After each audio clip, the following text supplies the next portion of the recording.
ഈ എല്ലാ മാന്യ പ്രേക്ഷകർക്കും ഹക്കോസ് കാർട്ടൂൺ അക്കാഡമിയുടെ പുതിയൊരു വീഡിയോയിലേക്ക് സ്നേഹപൂർവമായ സ്വാഗതം.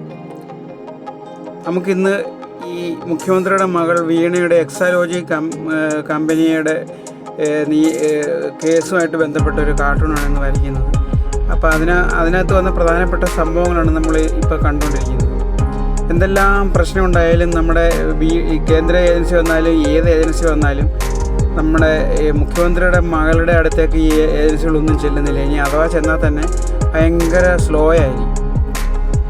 മറ്റേ മുഖ്യമന്ത്രിയോട് അല്ലെങ്കിൽ മുഖ്യമന്ത്രിയുടെ മകളോട് ഈ കാര്യത്തിനെ പറ്റിയൊക്കെ ചോദിക്കുമ്പോൾ പണ്ട് കിലുക്ക സിനിമയിൽ ഇന്നസെൻ്റ് തേനോട് പറയുന്ന കണക്ക് എന്നാൽ ഞാനൊരു കാര്യം പറയട്ടെ, എനിക്കിതൊന്നും ഓർമ്മയില്ല എന്ന് പറയുന്ന അവസ്ഥയിലാണ് കാര്യങ്ങൾ. അഴിമതിയുടെ ഒരു നിലയ്ക്കാത്ത പ്രവാഹമാണ് ഈ കമ്പനികളെ സംബന്ധിച്ച്. പക്ഷേ മുഖ്യമന്ത്രിയോ മകളോ ഇതേ സംബന്ധിച്ച് അംഗീകരിക്കത്തുമില്ല. മുഖ്യമന്ത്രിയാണെങ്കിൽ ഈ അഴിമതിക്കെതിരെ ഒരുപാട് പ്രഭാഷണങ്ങളൊക്കെ നടത്തുന്ന തിരക്കിലാണിപ്പോൾ. ആർത്തിയാണ് അഴിമതിക്ക് തുടക്കം. ആർത്തിയെ നശിപ്പിച്ചാൽ ദുഃഖനിവൃത്തി കൈവരികയുള്ളൂ എന്ന് പണ്ട് ബുദ്ധൻ പറഞ്ഞ ആശയാണ് എല്ലാ ദുഃഖങ്ങൾക്കും അടിസ്ഥാനം. കാരണം ആശയം നശിപ്പിച്ചാൽ ദുഃഖനിവൃത്തി ഉണ്ടാവുമെന്നാണ് ബുദ്ധൻ പറഞ്ഞത്. പക്ഷേ ഇത് അതിലും വലിയ ബുദ്ധനാണ്. അദ്ദേഹം പറയുന്ന ആർത്തി നശിപ്പിച്ചാൽ ജീവിതം ധന്യമാകത്തുള്ളൂ, ജീവിതം പൂർണ്ണമാകത്തുള്ളൂ. അതുകൊണ്ട് എല്ലാവരും ആർത്തി നശിപ്പിക്കണം. അഴിമതിക്ക് കാരണം ആർത്തിയാണെന്നൊക്കെയാണ് ഈ പുണ്യാത്മാവ് ഉത്ബോധിപ്പിച്ചുകൊണ്ടിരിക്കുന്നത്.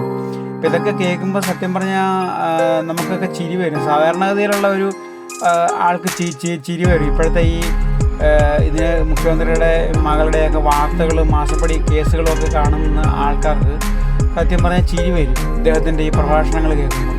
പക്ഷേ അദ്ദേഹം ഒരു ഉളുപ്പമില്ലാതെ പിന്നെ പറയുകയാണ് ആർത്തിയാണ് എല്ലാ ദുഃഖങ്ങൾക്കും അടിസ്ഥാന കാരണം, ആർത്തിയെ നശിപ്പിച്ചാലേ ദുഃഖനിവൃത്തി ഉണ്ടാവുള്ളൂ എന്നൊക്കെ ഇങ്ങനെ ജീവനക്കാരെ ഇങ്ങനെ ഉത്ബോധിപ്പിച്ചുകൊണ്ടിരിക്കുകയാണ്. അപ്പോൾ ഈ ഏതെല്ലാം തെളിവ് കൊണ്ടുവന്നാലും ഏതെല്ലാം സംഭവങ്ങൾ പുറത്തു വന്നാലും മുഖ്യമന്ത്രിയുടെ മകളുടെയൊക്കെ വരുമ്പോഴത്തേക്കും ഭയങ്കര സ്ലോ ആണ് ഈ കേന്ദ്ര ഏജൻസികൾക്കും അന്വേഷണ ടീമുകൾക്കുമൊക്കെ. അപ്പോൾ അതിനെപ്പറ്റിയാണ് ഇന്നത്തെ ഈ കാർട്ടൂണ്. എല്ലാവർക്കും കാർട്ടൂൺ ഇഷ്ടമായെന്ന് കരുതുന്നു. ഇഷ്ടമായെങ്കിൽ ലൈക്ക് ചെയ്യണം, ഷെയർ ചെയ്യണം, സബ്സ്ക്രൈബ് ചെയ്യണം.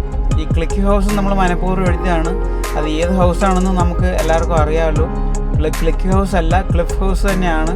പക്ഷേ അത് നമ്മൾ കാർട്ടൂണിൻ്റെ ഇതിനകത്ത് തമാശ എന്നുള്ള നിലയ്ക്ക് ഞാനത് ക്ലിക്ക് ഹൗസ് എന്ന് എഴുതിയെന്നേ ഉള്ളൂ. എല്ലാ ക്ലിക്കുകളുടെയും ആസ്ഥാനം മന്ദിരം അതാണ്. അതുകൊണ്ട് അങ്ങനെ ക്ലിക്ക് ഹൗസ് എന്ന് എഴുതിയെന്ന് പറഞ്ഞിട്ട് കുഴപ്പമൊന്നുമില്ല. അപ്പം കേന്ദ്ര ഏജൻസി അന്വേഷിക്കാനായിട്ട് ക്ലിക്ക് ഹൗസിലോട്ട് പോവുകയാണ്. അപ്പോൾ ഇന്നത്തെ ഈ കാർട്ടൂൺ വീഡിയോയിൽ നിന്ന് വിട പറയുന്നു കാർട്ടൂണിസ്റ്റ്.